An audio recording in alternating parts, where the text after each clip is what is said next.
Hi guys, welcome to Real Football Talk. I'm your host Hassan. I have Adil with me. For those of you still watching us, please do support us by subscribing to the channel and please share it out to your family and friends. We'll be discussing the Europa League ties of Manchester United versus Granada and Arsenal versus Slavia Praha. Adil, let's talk about Man United first. Another comfortable 2-0 win. I mean, seemed like the only threat they had was from set piece for Granada, really, and nothing else. Really, what did you make of the game? Yeah, I mean, I thought Man United looked a lot more confident in their attack in this game, and the early goal probably just knocked any wind out of Granada's sails. But yeah, United took control of the game straight away from the beginning and really kept the possession, kept kept the ball well, and were looking to attack the space, which was good to see again. So that's like 2 games in a row, but they're looking to involve the striker and get balls into the box and not just play through Fernandez all the time. So that was good to see, and I thought, yeah, really professional performance. Yeah, Granada really never had no threats other than crosses. Second half, they overloaded on the right-hand side. But again, they're just relying on crosses the whole game. What I was going to ask is, considering the couple of changes that Solskjaer has made for this game, were you at all worried about maybe the players coming in, maybe Maguire not being there, Shaw not being there? Because I think that's the reason why Oli made sure he played Fernandez and Pogba and Cavani. He made sure they covered for that by having the other leaders of the team in there. So he compensated for maybe the slight weakness in the back line by making sure he put out strong attacking players. Yeah, and I mean, it's been unlucky because you keep seeing opportunities for Van der Beek to get games and start times, and maybe some of the promising youngsters, but it seems like it's always the case. Is Ollie's hand get forced, and he ends up having to stick with the lineup or a lot of the attacking players. So yeah, it's a shame. It's a shame the way, but I thought it was the right call just to have that leadership on the pitch and to settle any potential nerves. I'm the only real young backup type of player is Twanzebe. I mean, Tellers is a very experienced international player, so I don't think he would get nervous by the situation. You got Matic, who's experienced player, so it was only really to Twanzebe, and De Gea is more experienced than Henderson anyway. So yeah, I wasn't ever worried. On that thing about De Gea, do you think kind of Ole is gone with the kind of like De Gea as the cup keeper now and Henderson as the number one in the Premier League? Yeah. I mean, that's obvious. That's what he's done, and it makes sense. I mean, I think it's the right thing to do. It makes sense to do that because clearly there's no other way to find out whether Henderson is good enough unless he plays to that role of being first choice and feeling the pressure of being the first choice at Man United. And he's playing in the big games and he's performing well. He's done well against Tottenham. So far, I think he's helped a lot by United going to 2 defensive mids. We're not conceding and giving up opportunities like we were. And defensively, we've become a lot more solid. So I think that's helped Henderson. But yeah, definitely De Gea is the UEFA Cup keeper now. And obviously, there's strong rumours that United will look to move him on in the summer. I mean, surely it also helps the fact that United are kind of pretty much odds on to kind of finish second in the Premier League. So it kind of gives him that leeway to also play him as well. Well, but when he came into the side, they were odds on. So I think they were actually third at the time when he first came into the team. So yeah, definitely it's a lot easier now, a lot less pressure now. But you know, there's always pressure at Man United. So even when it seems like you know, second place is in the bag, he still has to have the concentration levels required to play for a top club. So do you think it kind of devalues maybe De Gea's price? Because obviously clubs will think, oh, his second choice is not really wanted. They won't pay that extra money they're probably potentially looking for. not really. I mean, I mean, United gonna want decent money for him no matter what. And I think, you know, if they don't get it, you know, it's not a big deal. I mean, they're happy with the situation how it is. Two top keepers, really. In terms of the game against Roma, what's your prediction for it? Really, what do you think? Is it going to be a tough one? Because I mean, this Roma side doesn't look that great, to be honest. No, I think you know, it's a tough tie. They've got quality players all over the pitch. I mean, you can't take Roma lightly, and they got excellent young coach in Paulo Fonseca. He done well with Shakhtar before in the Champions League. Used to get up to the knockout stages all the time. So, you know, I don't think you can take it lightly.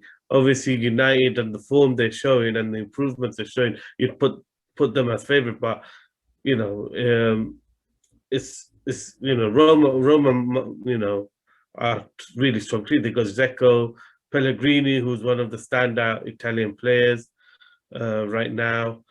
You know, they got Mkhitaryan still.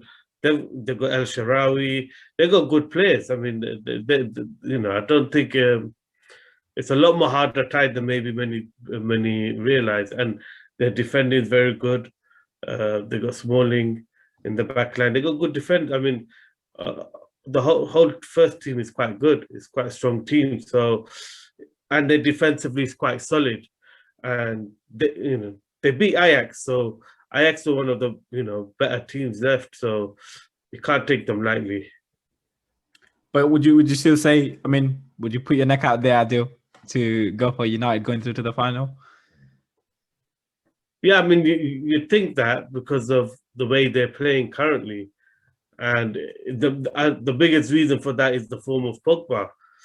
But I do think if Pogba gets injured, I mean, he took a knock on his knee today, so you know, don't know if that's a serious one or not. But he looked to be struggling in that first half. So I think that's the key. Is if United have their first team, then you would say, yeah, the form they're in, the consistency they're showing, you'd think they could have, you know, get the better of Roma.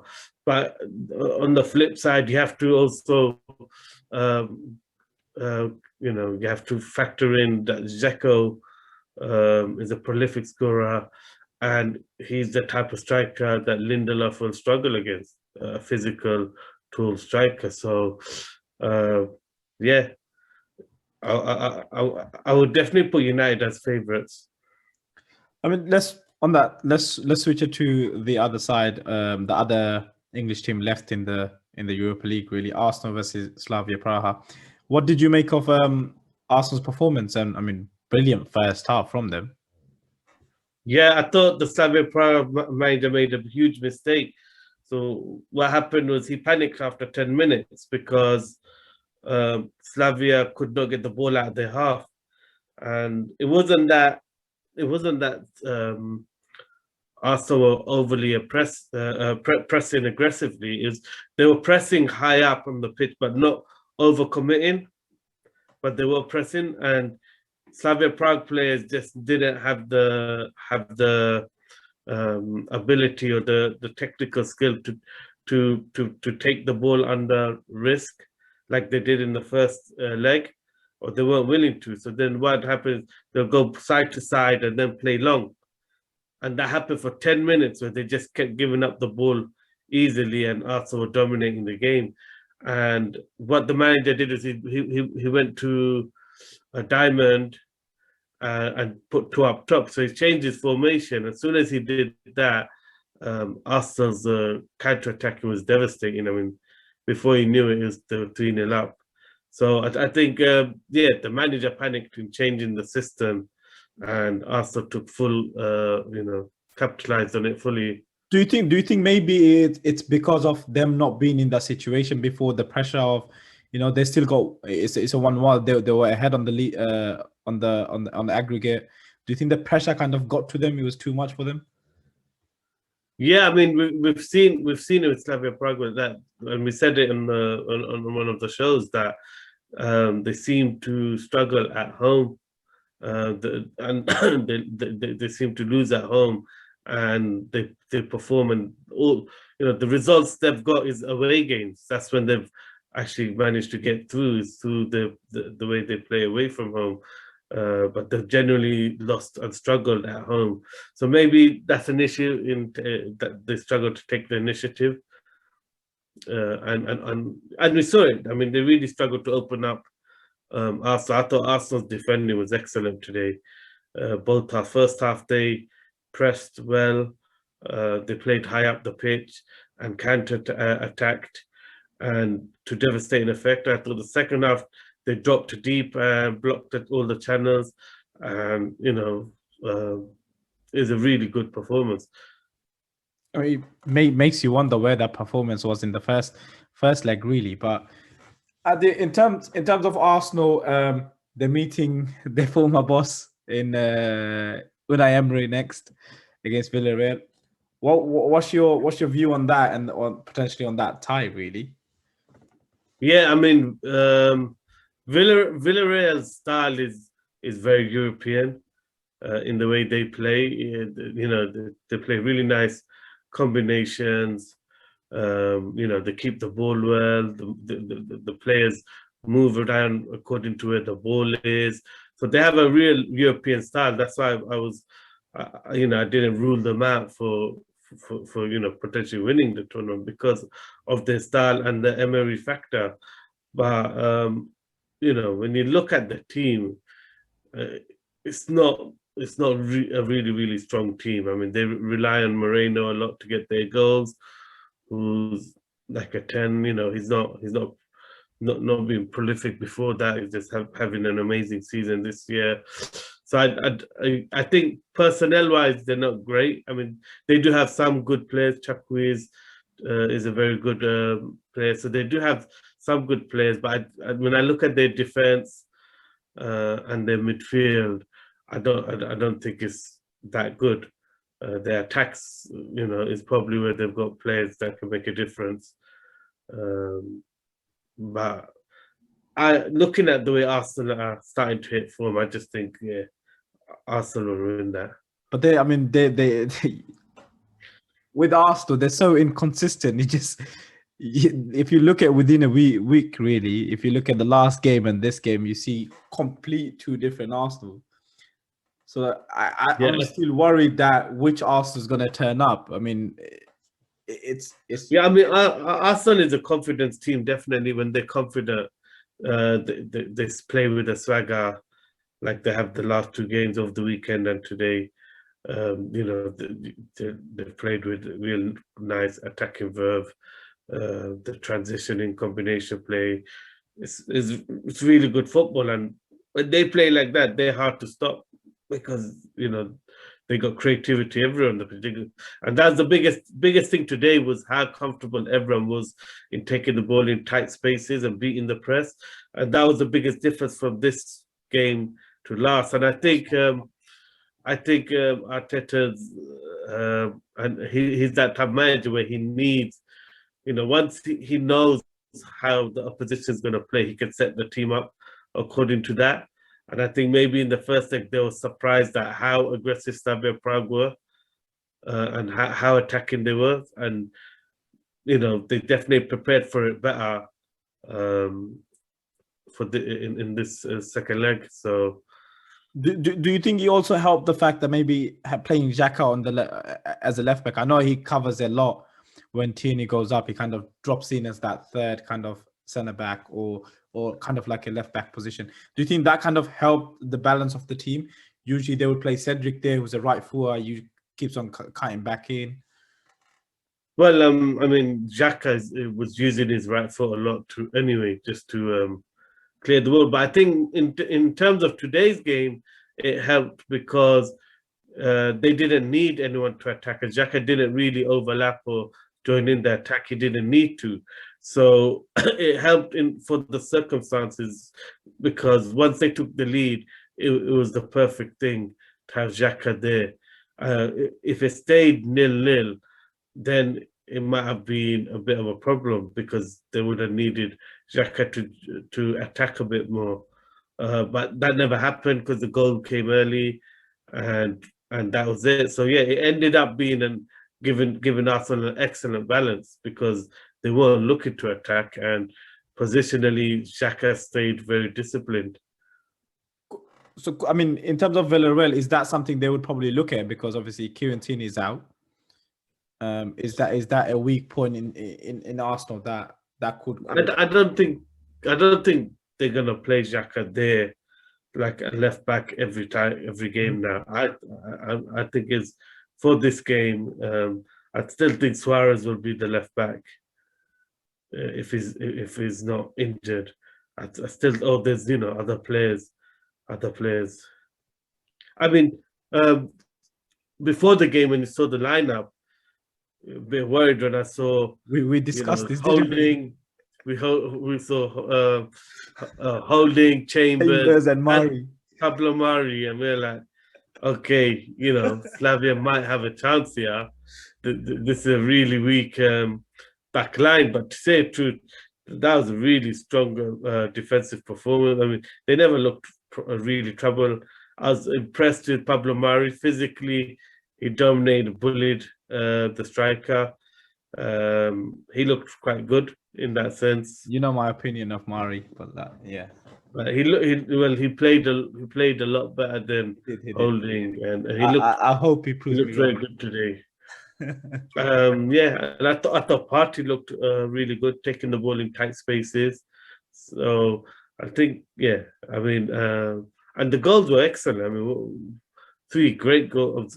Penalty was a was a penalty, but yeah, well, more than soft. But the first 2 goals, the fourth goal, excellent finishing. I mean, Lacazette's finish for the last goal, the touch, then taking on to his left. He's looking very confident at the moment. He looks as fit as we've seen him in the Arsenal shirt.